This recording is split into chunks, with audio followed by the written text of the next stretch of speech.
TikTok is the most powerful platform for destroying your ability to think, to focus, to read. We've been overprotecting our children in the real world while we've been underprotecting them online. It's not just anxiety and depression.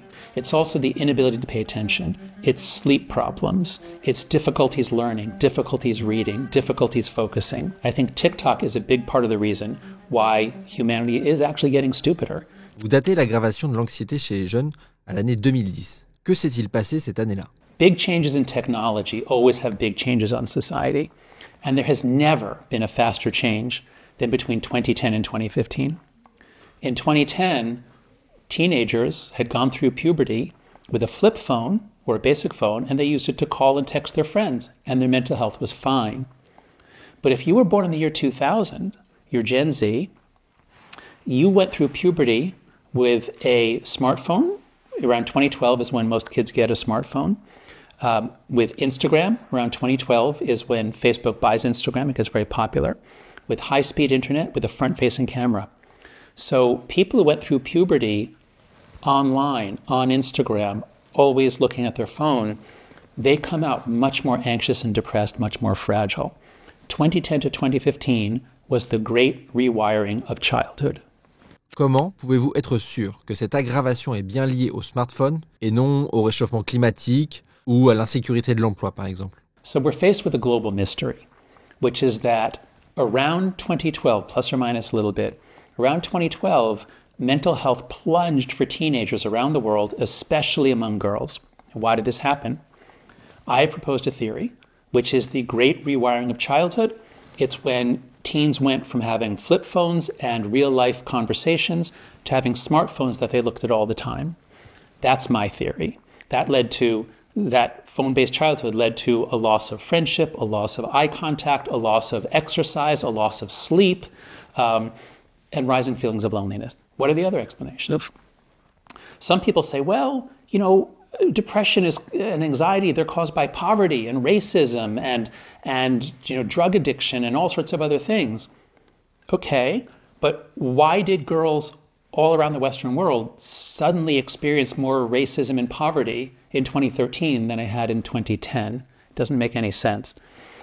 Climate change would be a good explanation for why young people around the world suddenly got so upset. But Greta Thunberg was 2017 or 2018. In 2012, there was no change in that. So there is no other explanation that anyone has proposed for why it happens around the world. Some people say, isn't it just that young people are more comfortable talking about this?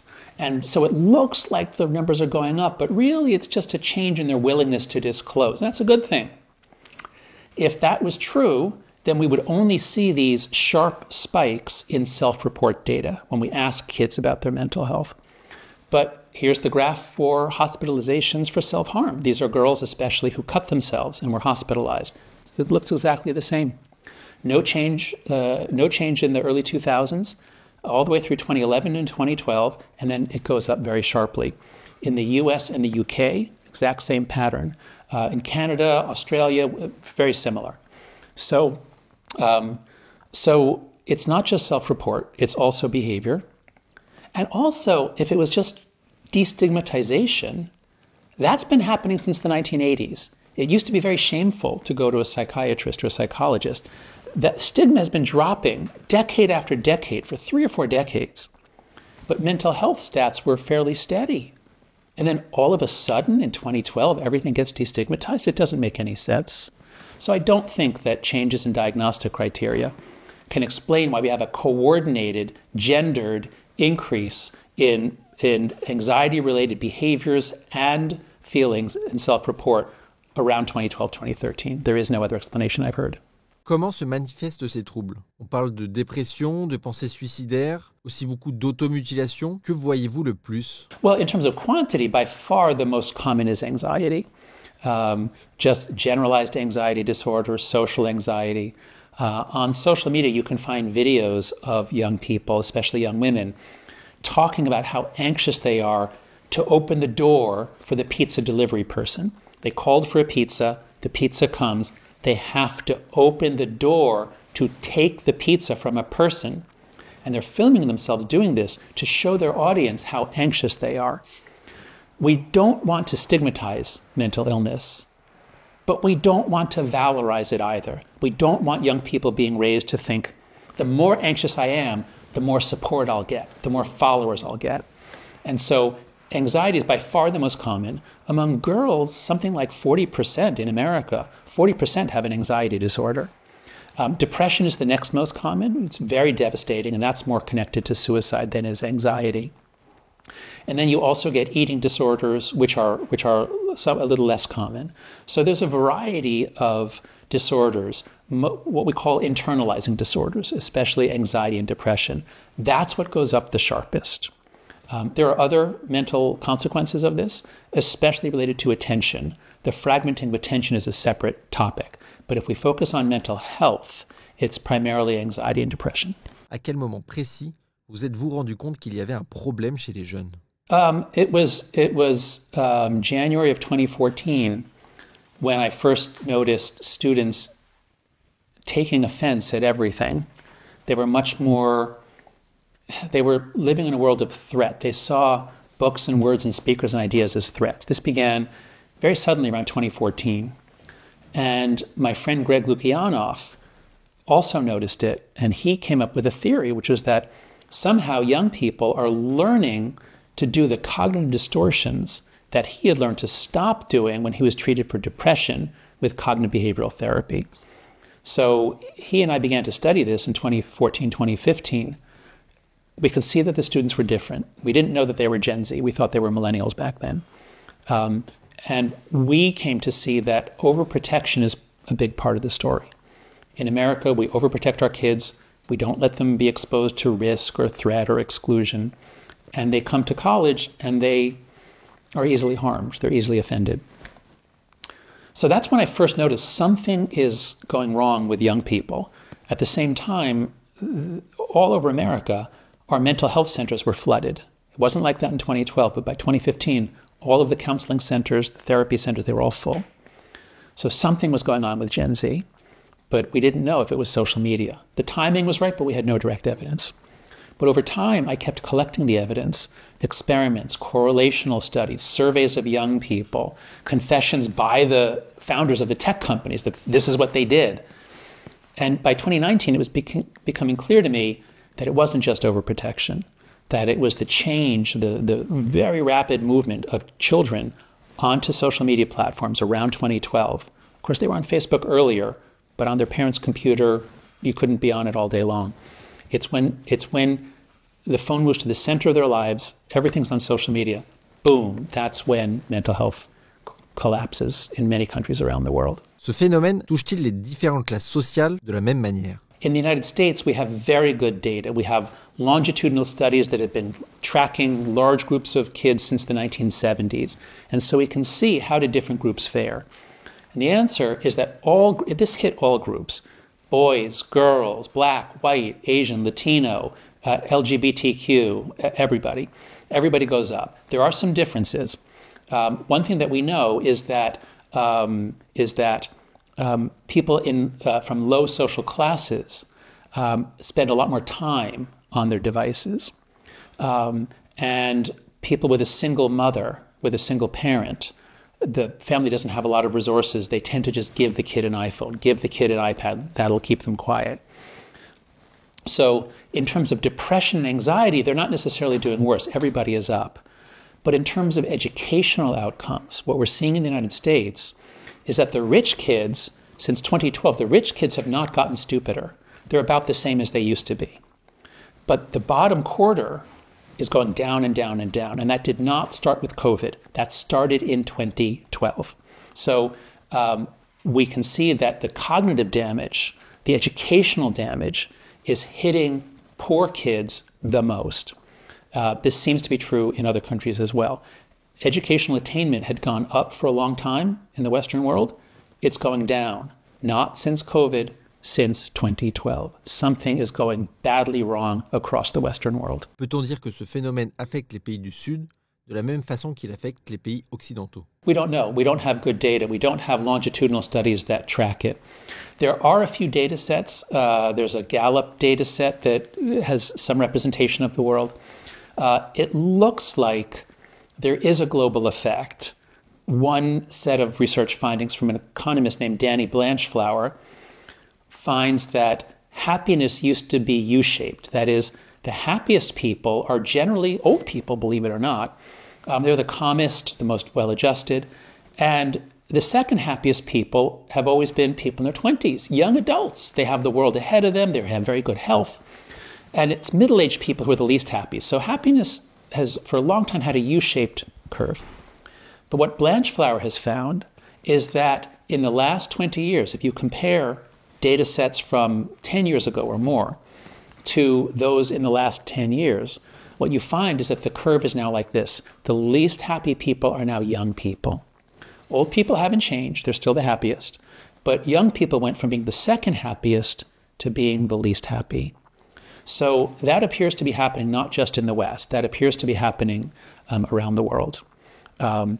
Youth used to include joy and love and adventure.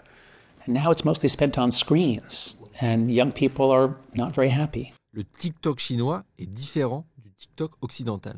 Il est plus sélectif, plus intelligent, entre guillemets. Pensez-vous que le gouvernement chinois utilise ce réseau social comme un moyen d'abrutir les jeunes occidentaux? All right, so let's talk about TikTok. In my opinion, TikTok is the worst of all the platforms because it has the best algorithm, which means it is the most addictive, the best platform at getting all of your attention. It's the one that my students at New York University have the most regret about. The time they spend on TikTok is purely wasted time. But it's worse than that. People who spend a lot of time on TikTok, on short videos, are training their brains to judge at every moment. Is this the most interesting thing I could be doing? I've been on this video for 7 or 8 seconds now. I'll move to another. And so TikTok is the most powerful platform for destroying your ability to think, to focus, to read. As one of my students said, I open a book, I read a sentence, I get bored, I go to TikTok. Nobody should be using TikTok. It has very few redeeming features. Yes, it's entertaining, but it's entertaining in a way that literally makes you dumber. I think TikTok is a big part of the reason why humanity is actually getting stupider. Now, that began in the early 2010s, before TikTok, but it's accelerating now because so many kids are on TikTok. So now let's look at a few other things that we know about TikTok. One is that the Chinese Communist Party, by law, compels every Chinese company to do what the party says. So, of course, they're sharing data with the government, and of course, they are being used as a tool of Chinese foreign policy. America did this with Radio Free Europe. Of course, every country is playing the game of trying to influence its adversaries. So, of course, TikTok is deliberately sending American kids garbage. Kids across the West get garbage, whereas the algorithm in China gives them astronauts and kids doing amazing things and inspirational content and patriotic content. So I am absolutely stunned that TikTok has not yet been banned in the United States. When we think back in the United States, if the Soviet Union had owned the New York Times and the Wall Street Journal and all of our broadcasting companies, this would have been unconscionable. But that's basically what's happening. TikTok has huge influence over the developing minds of children in the West. Dans votre livre, vous dites que le téléphone empêche un développement normal de l'enfant. Pouvez-vous nous l'expliquer? So The Anxious Generation is not actually a book about social media. It's a book about childhood. It's a book about how children need to be out in the world, taking risks, getting into arguments with each other, solving those arguments, having adventures, and having fun together. My book is about the two big mistakes that we made in the Western world, especially in the English-speaking countries, with childhood. We've been overprotecting our children in the real world, not letting them out to play, while we've been underprotecting them online, where their devices are able to take over their lives. What's the net effect? I'd like people to imagine a childhood in the 1970s or 80s. Imagine what childhood was like. Young people, you may have seen this in movies. Imagine that from that childhood, you take out 2/3 of the time with other kids. It's now very solitary. Take out most of the running around. It's now very sedentary. Take out most of the sunshine. not much sunshine getting into your eyes because it's mostly indoors. When I was young, we sometimes read books for fun. Take all of that out. That's gone. We sometimes had hobbies. I used to collect animals. I had a microscope. That's also gone. There are very few hobbies because the device moves to the center of your life. The algorithm engages you. Everyone else is doing it. So if you go out to look for people to hang out with, they're not there. And so the smartphone has become an experience blocker. Once it moves to the center of your life, it takes over and pushes everything else out to some degree. This is why the effects of the phone-based childhood are so diverse and pervasive. It's not just anxiety and depression. It's also the inability to pay attention. It's sleep problems. It's difficulties learning, difficulties reading, difficulties focusing. A phone-based childhood is not a human childhood. Les filles sont-elles plus en danger que les garçons ou bien est-ce l'inverse? For boys, the story isn't addictive social media. For boys, the story is all the different companies that have gotten their hooks into boys' brains to give them quick stimulation, quick dopamine, quick feelings of reward. So it begins with video games. Almost all boys play video games. About 10% have a behavioral addiction. They play a lot, and that's going to change their brains so that when they're not playing, that everything is boring because they need the constant stimulation. And then it moves on to pornography and vaping and marijuana and gambling, sports gambling, even investments. In the United States, investing, if you have any money, you invest it. That's now a game. Buying cryptocurrency is a game. Everything is gamified. All of it is to catch boys. So when I started writing the book, I thought that girls were doing worse than boys. And that's true if we look at them at the age of 14. What I'm now coming to see is that if we check in on them at the age of 26 or 28, many more girls have finished their education, they've gone to college, they have a job. Many more boys are living at home with their parents in the basement, doing video games, porn, and gambling, and that's their life. So in the long run, I think the phone-based childhood, the electronics-based childhood is actually more harmful to boys than it is for girls in the long run. I think the most horrible and dangerous aspect of social media is that by design, it puts children of any age in contact with men around the world who want sex or money from those children. And so there are men who can only get satisfaction from children or sex with children or videos of sex with children or videos of children being beaten and raped. And these men used to be isolated, and if they came out, they would be caught and put in jail. But now they've moved on to social media. It's too dangerous to approach kids in the real world, but they can approach them on social media. And so one of the most widespread harms right now in the United States, and I'm sure it's in France too, is called sextortion. This is where it happens, especially on Snapchat, is ideally suited for it because the messages disappear.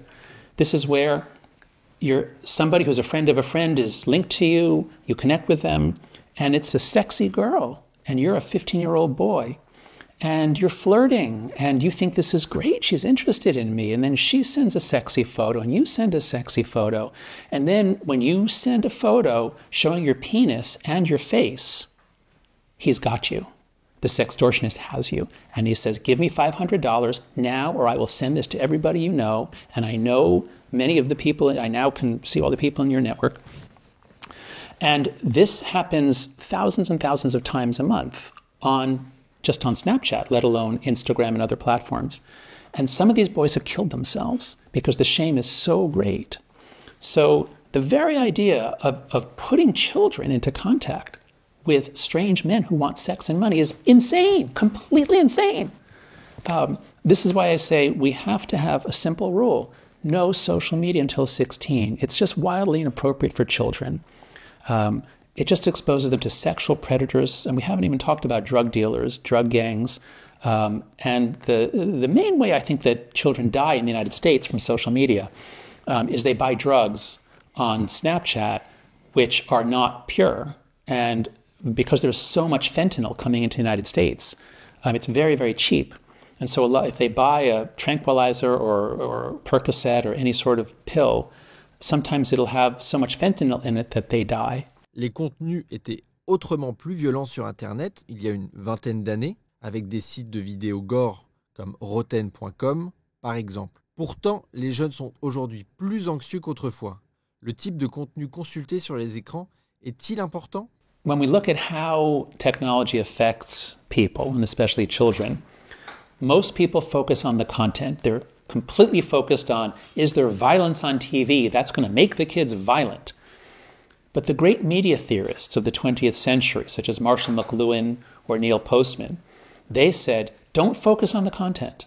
They said, the medium is the message. Focus on the nature of what you're doing all day long. And when television came in, now we all began to sit in the living room, often together, and watch television. That changed a lot of things. As the internet comes in, now we're beginning to search for information. And the early internet was magnificent. The early internet in the 1990s was amazing. I mean, we couldn't believe that we could get any information we wanted instantly. And then gradually things get darker. That's true. You get a lot more bad content. But don't keep your eye on the content. Keep your eye on how we're engaging with it. And it's once you get the like button and the retweet button around 2009, everything gets super viral and now much more engaging.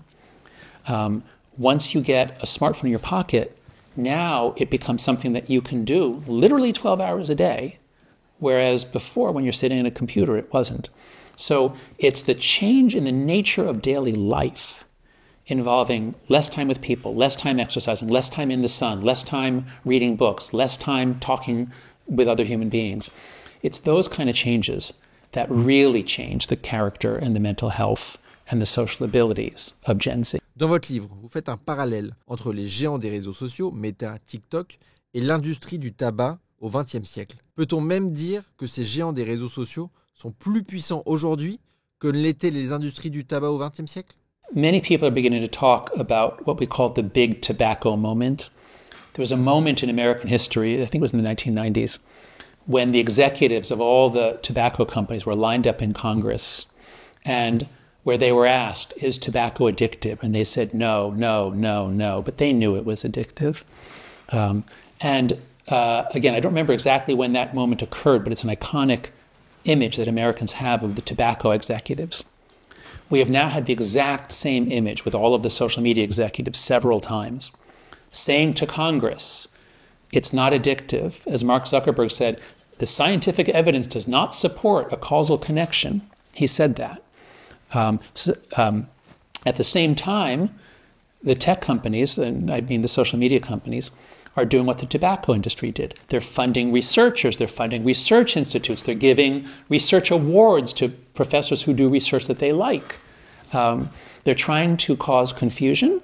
They're trying to make it seem as though their product is not harmful, as though the experts can't agree. And at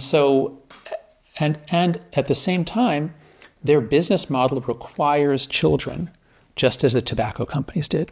If you don't start smoking before 25, you probably will never smoke. So they were desperate to get children or teenagers smoking. And the same is true for TikTok, Instagram, and Snapchat. Those three companies and others require children, and they are doing everything they can to block age gating, age minimums. But I do not think they will succeed, because when you get mothers around the world standing up saying, stop harming my kids, and when many of those women are legislators or governors or the spouses of legislators and governors, what you have is a bipartisan, politically across-the-board movement in so many countries. In the United States, left and right can't agree on anything. We can't do anything together. But governors of red states and blue states, conservative and progressive, they're all in agreement on this. They're all passing norms, passing restrictions. So I'm very excited that this is a movement sweeping the world. I'm really hopeful that France will take the lead in Europe. So I'm really hopeful that France will raise the age for social media accounts to be opened, raise it to 16, and require the platforms to enforce it themselves. That's what Australia did last year. But Australia is a very small country. If France does it, it's going to go global. Que peuvent faire les parents au quotidien? Quels conseils leur donneriez-vous? So what can parents do? First, let me talk about parents who have younger children. The most important things you can do are to delay immersion in the phone-based childhood, give your child an analog childhood full of play with some risk-taking and some adventure. How do you do that? A few simple rules. One, no smartphone or iPad or tablet before 14. Touchscreen devices shatter attention, so don't give them their own until they're 14 at least. Second rule is no social media before 16. Do not let them have Snapchat or Instagram or TikTok, even if they say all the other kids have it. Because guess what? I guarantee you, all the other kids don't have it. Parents are in an uproar. Parents are standing up around the world. Your kid will not be the only one who doesn't have it anymore. The third rule that I propose in the book is phone-free schools. It's very important that when your kid goes to school, they don't have their phone. They can't be texting. Nobody is texting. So if your kid's school allows you to text with your child during the day, that means your child is not paying attention in class. Your child is texting with many other children. So urge your school to go phone-free. And the fourth norm is far more independence, free play, and responsibility in the real world. Give your kid play, adventure. You can't just send your kid out to play if there's no one there. But if you can arrange with a few other families that the kids can move around, go to each other's house, they can do things outdoors, they can go out to lunch. If you do that, they'll have fun together. So that is some general advice. So I know that many parents, when they hear about my book, when they hear me speak, they think, wait, we're supposed to raise our kids with no screens? So let me make a distinction that I think will be helpful, which is the distinction between story time, which is good, and fragmenting time, which is bad. So stories are good things. Humans are a storytelling species. We have always raised our kids with stories. And this is why it's so important for children to read books, the Harry Potter books. I used to read the Hardy Boys. There are all kinds of series for kids. They show kids facing challenges, moral dilemmas, friendships, fights. So kids need lots of stories. A television screen is a very good way of presenting stories. So a good kind of screen time is your kid sitting, watching a television screen far away with another kid or with you, and it's a long story, at least 30 minutes, ideally a movie. Your kid is going to be paying attention, following characters, getting some cultural transmission. That's all good. Don't be afraid of that. Here's what's bad. Here, kid, here's an iPad. I'm busy. I got to make dinner. Here, take my phone, because that mostly ends up with short videos. Short videos are the most addictive thing.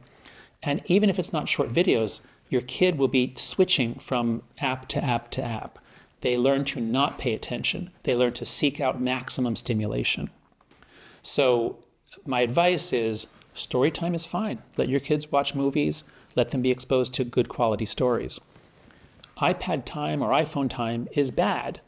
Things that fragment your child's attention are bad. So just don't give them fragmenting time, at least until they're 14. But there's a lot more that parents can do. An important part of parenting is learning to say no. Now, I can say this very easily, but in my family, it was my wife who was the strong one and who could say no, and I was always the one who said, no, but just this once, or let's just give them this little thing. We want our kids to be happy. We want to make them happy. But what we have to learn, it's a hard lesson, we have to learn, is that kids need to learn how to be frustrated and bored. Frustration and boredom are a normal part of life. I'll just point out, I recently met a wonderful woman, Pamela Druckerman. She's an American who lives in Paris, and she wrote a book called Bringing Up Bébé. At least that was the English title. And it was about how French mothers are so different from American mothers. And she said French mothers would explain to her, like, no, he has to learn how to sit at the table and, without me paying attention to him. We're having dinner now. Whereas American parents are like, oh, wait, he's bored. Here, give him this. And so I think, first of all, French parents are certainly ahead of American parents on this. But I think for all parents, it's challenging but essential for us to set boundaries, cause frustration, and let the child learn to accept that frustration is part of life. L'interdiction des smartphones au collège sera généralisée à la rentrée 2025. Il y a 10 ans pourtant, on équipait massivement les écoles en pensant que le numérique allait aider les élèves retardataires, des milieux défavorisés. Pourquoi s'est-on trompé à ce point? One of the biggest mistakes that we've made in the history of education, I would say, is putting a computer or a tablet on the desk of every child. This was done with good intent. In the 1990s, it became clear that rich kids had computers and poor kids didn't. And so people like Bill Gates were putting up money so that everyone could have a computer. And in the 1990s, kids actually learned how to program computers. So it wasn't crazy back then. But when the educational technology lands on their desks is really more like 2012. We get the Chromebook, a very cheap laptop. We get iPads. So it's really 2012 that it becomes almost universal in the United States, and I guess in France as well, to push devices onto kids' desks. This has been a disaster. UNESCO did a major report on this called an EdTech tragedy. The promotion of educational technology is one of the worst things to happen to education. I shouldn't say all EdTech. What I mean is the individual devices on a child's desk. If there's a multifunction device on their desk, they can't focus. They're going to be doing lots of things, especially since many of them are already screen addicted from home. So we put all these computing devices on kids' desks in 2012, and what happened to educational outcomes? They began to go down immediately. Immediately, they're dropping. But not for rich kids. Rich kids who have more controls and restraints, their levels of educational performance have not dropped. It's the poor kids, it's the kids with a single parent, it's the kids who are performing at the bottom of the scale in terms of test scores. They're the ones who are going down and down and down. In other words, this move that was supposed to be an equity move, that was supposed to narrow the gap between rich and poor, has backfired horrifically and is hurting the poor. Avez-vous des exemples d'élèves ayant repris en main leur consommation excessive d'écran? Yes, so here's something optimistic. No matter what has happened to you before, if you regain control of your attention and change your habits, especially if you're still under 23 to 25, if you're still at the period where your brain is wiring up, they get amazing results. I teach a course at New York University called Flourishing, and it's 35 students. They're around 19 years old, most of them. And the ones who are heavy social media users, their project for the semester is to reduce their usage by a lot, to go from, say, 4 hours a day down to 1 hour a day. And when they do that, they get amazing results.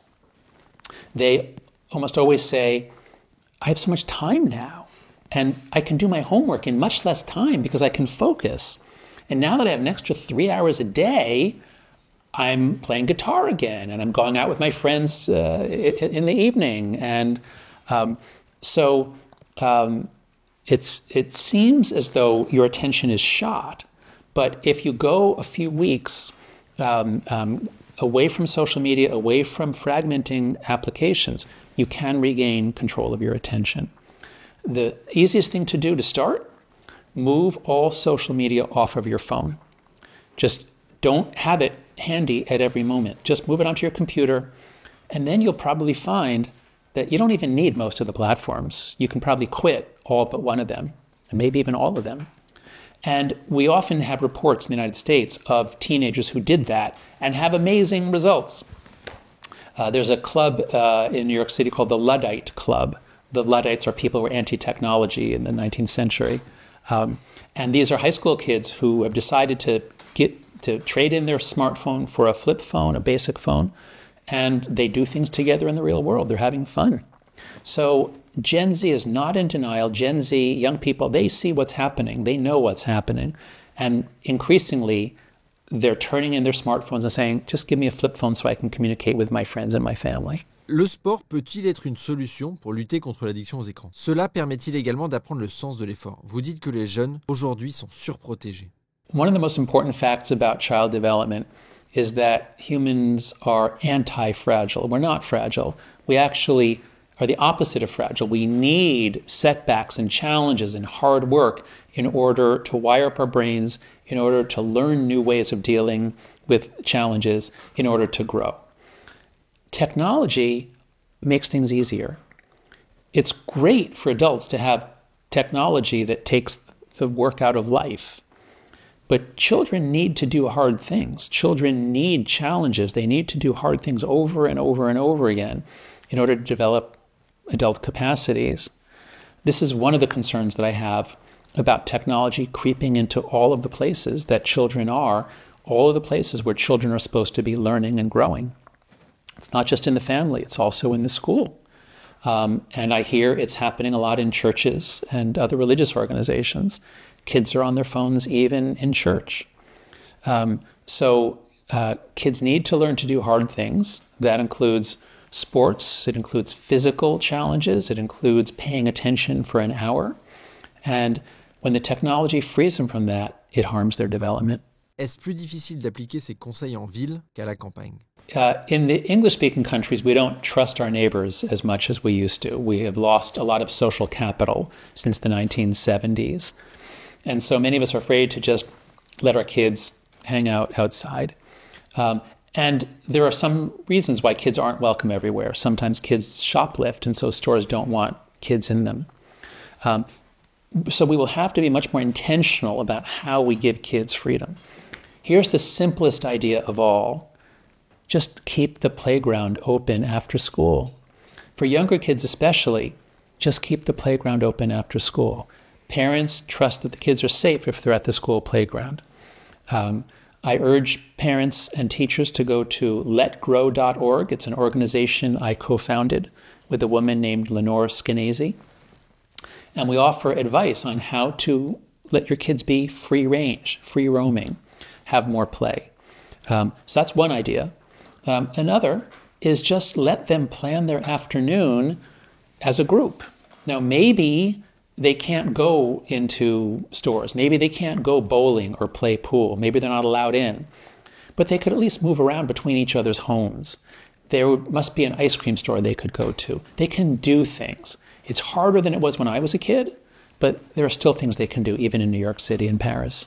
Êtes-vous plutôt optimiste ou pessimiste concernant l'avenir? So despite the very pessimistic story that I tell in the book, despite the massive destruction of human potential and human flourishing that we're seeing, I'm actually wildly optimistic that we're going to change things very quickly. And I'm optimistic because it's already happening. My book came out in March of 2024, and parents all around the world were ready to act. They were fed up already. What we've seen is a huge number of parents joining groups, creating groups, meeting with their school, pushing the school to go phone free, pushing their legislators to put in restrictions on children in social media. Legislators aren't waiting for being pushed. They're jumping ahead. So we face a lot of big social problems today, and most of them are giant problems that it isn't clear we'll ever be able to solve, like global warming, or the gigantic amount of debt, or many aspects of the geopolitical situation. But keeping children away from harmful, addictive platforms where they're talking to strange men around the world, that's something that we all want to do.